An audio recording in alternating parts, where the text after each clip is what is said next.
SBS World News. Millions of migrant workers are fleeing major cities in India in a mass exodus sparked by the world's largest coronavirus lockdown. The abrupt shutdown left many now out-of-work labourers scrambling to return home to towns and villages, and hundreds of stranded Australians are pleading to the government for help to get out. Stranded since Wednesday, these migrant workers are desperate to get back to their homes and families outside India's cities, even if that means cramming onto a bus at the very time we're being told to stay apart. Most have been forced to walk home after a shutdown of public transport. For some, that's hundreds of kilometres away. All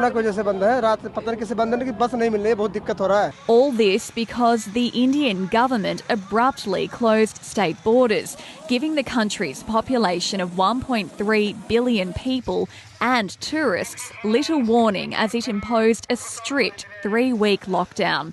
The government has defended its handling of the coronavirus outbreak.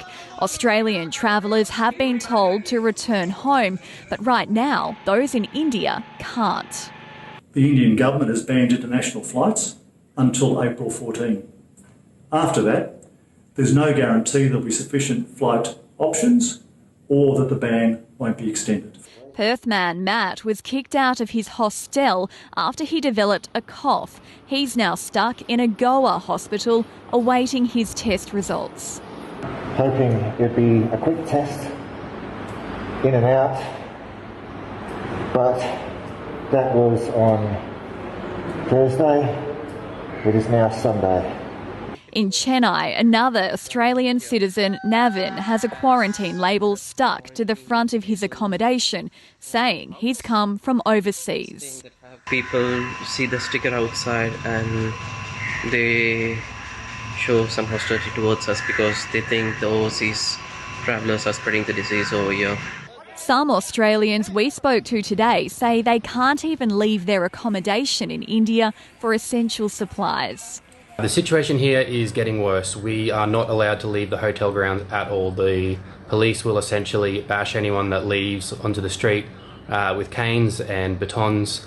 All these Australians are desperate to get home. The Foreign Affairs Department says it's received hundreds of calls from stranded Australians since the countrywide lockdown in India began. Efforts are being made to assist Australians in India, but currently there are no plans for a repatriation flight to bring them home. Rachel Carey, SBS World News. Reporter Nihab